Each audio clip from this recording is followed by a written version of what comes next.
Special Olympics winter games کے قومی medalist کو صدر ٹاؤن کی جانب سے کیش ایوارڈ دیے جائیں گے۔ نور حسن جوکیو میونسپل کمشنر صدر ٹاؤن نے یہ بات کہہ دی۔ میونسپل کمشنر صدر ٹاؤن نور حسن جوکیو نے کہا ہے کہ اسپیشل بچے بھی ہمارے معاشرے کا حصہ ہیں۔ اللہ تعالیٰ نے ان میں بھی بے پناہ صلاحیتیں پنہاں کی ہیں۔ ان بچوں کے کھیل کے میدانوں میں اپنی قابلیت کے جوہر دکھاتے ہوئے پاکستان کا نام دنیا بھر میں روشن کیا ہے۔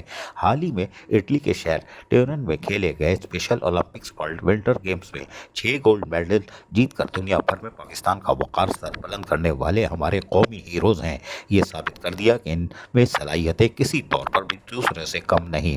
انہوں نے ان خیالات کا اعزاز سید فاؤنڈیشن کے تحت ذہنی اور معذوری کے شکار بچوں کی نگہداشت کے ادارے دارالسکون میں اسپیشل بچوں کے اعزاز میں منعقدہ تقریب سے خطاب کرتے ہوئے کہی۔ اس موقع پر پاکستان اولمپک ایسوسی ایشن کے ایسوسیٹ سیکرٹری جنرل تہمین آصف، دارالسکون کی منیجر کارپوریٹ ہولی کورونیشن سے فاؤنڈیشن کے صدر سید وسیم الدین ہاشمی اور اسپیشل بچوں کی ایک بڑی تعداد نے شرکت کی۔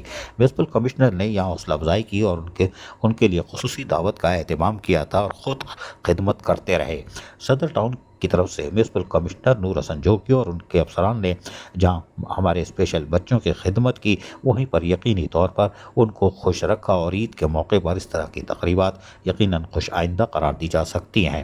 نور حسن جوکیو یقینی طور پر میونسپل کمشنر صدر ٹاؤن نے اپنے افسران کے ہمراہ آج یقینی طور پر ہمارے اسپیشل بچوں کی کھل کر حوصلہ افزائی کی اور ان کی خدمت کی۔ عید کے موقع پر اس سے اچھا اور تحفہ کیا ہو سکتا ہے۔ عزیز عارف، KBS بلیاتی نیوز، کراچی۔